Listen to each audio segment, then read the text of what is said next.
A very fine good morning and welcome students. Today we will start our next topic, that is respiration.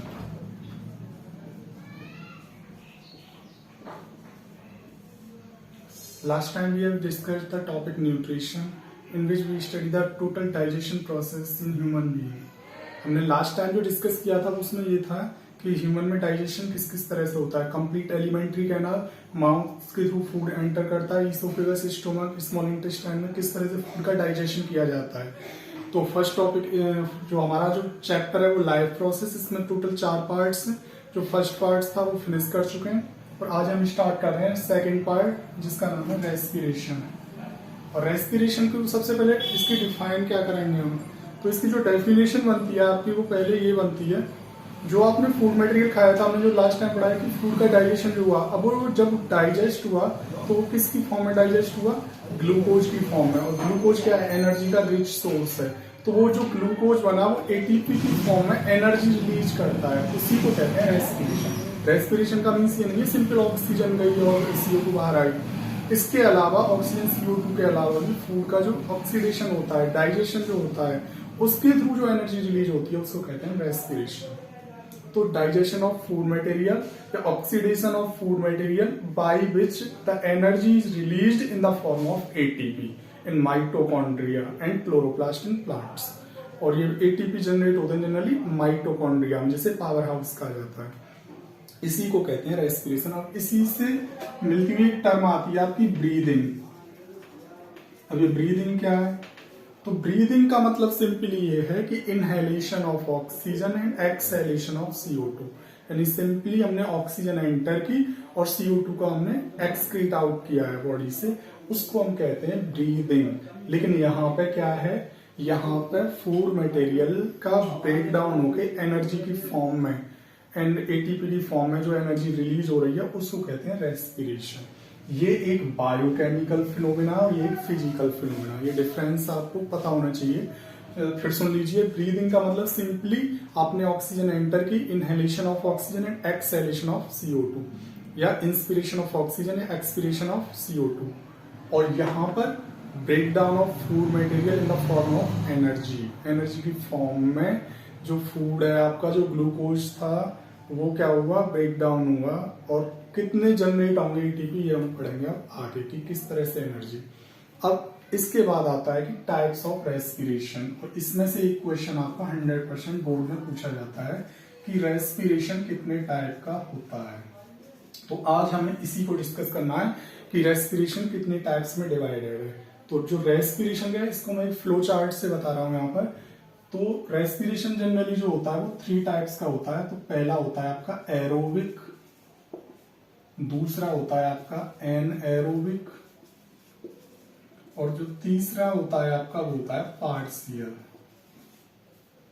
तो देखते हैं one by one.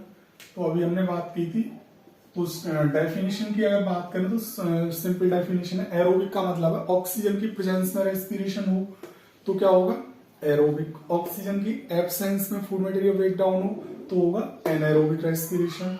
और इसके बाद हम डिस्कस करेंगे लास्ट में, ये मसल सेल्स में होता है, देखेंगे इसे कैसे.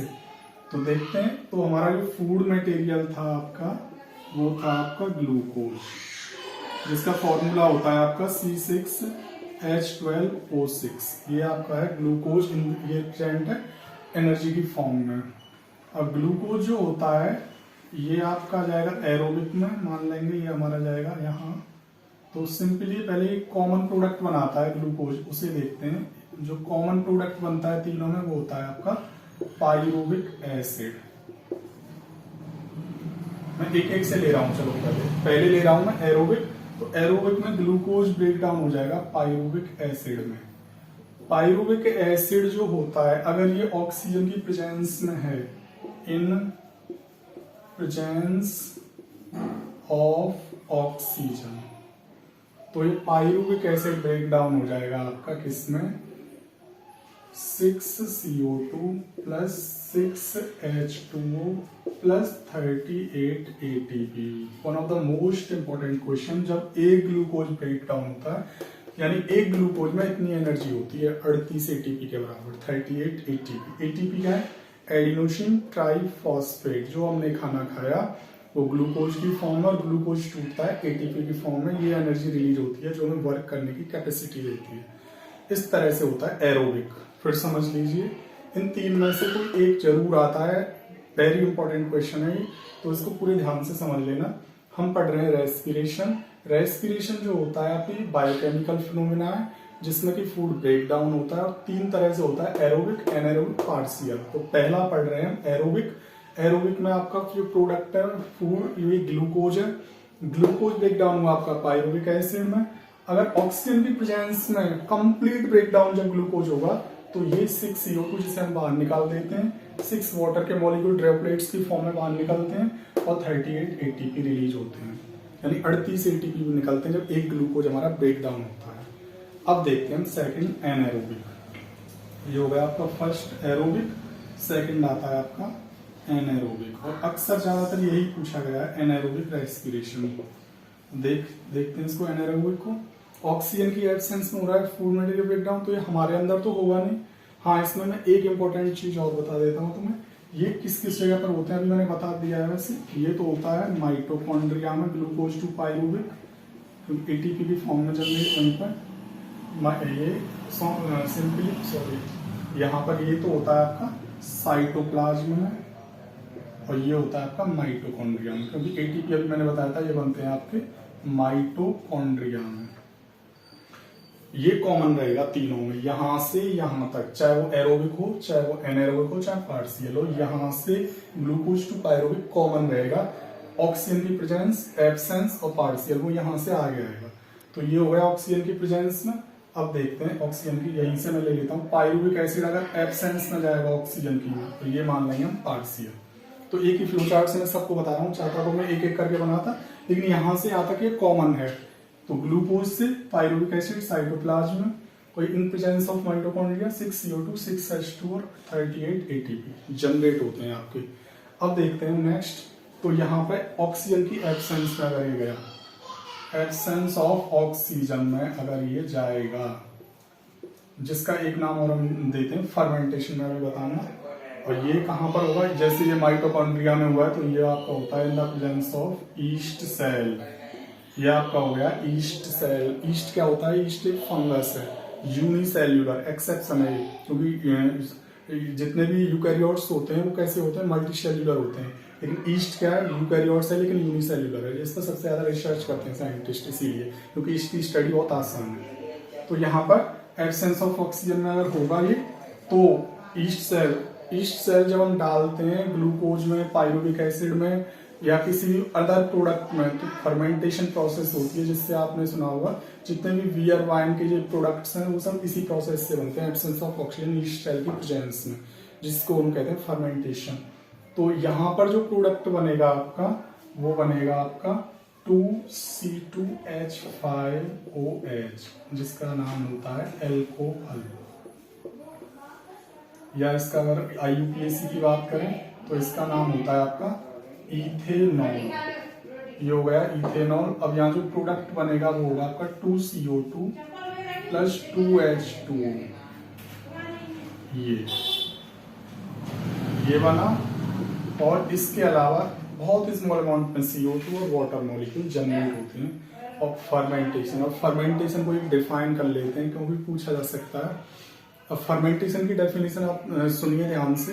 The large and complex molecule, large and complex यानी जटिल और बड़े बड़े molecule break down into small and simple molecule in the presence of yeast and some nitrogenous enzyme to produce alcohol along with small amount of CO2 and water. This is known as fermentation.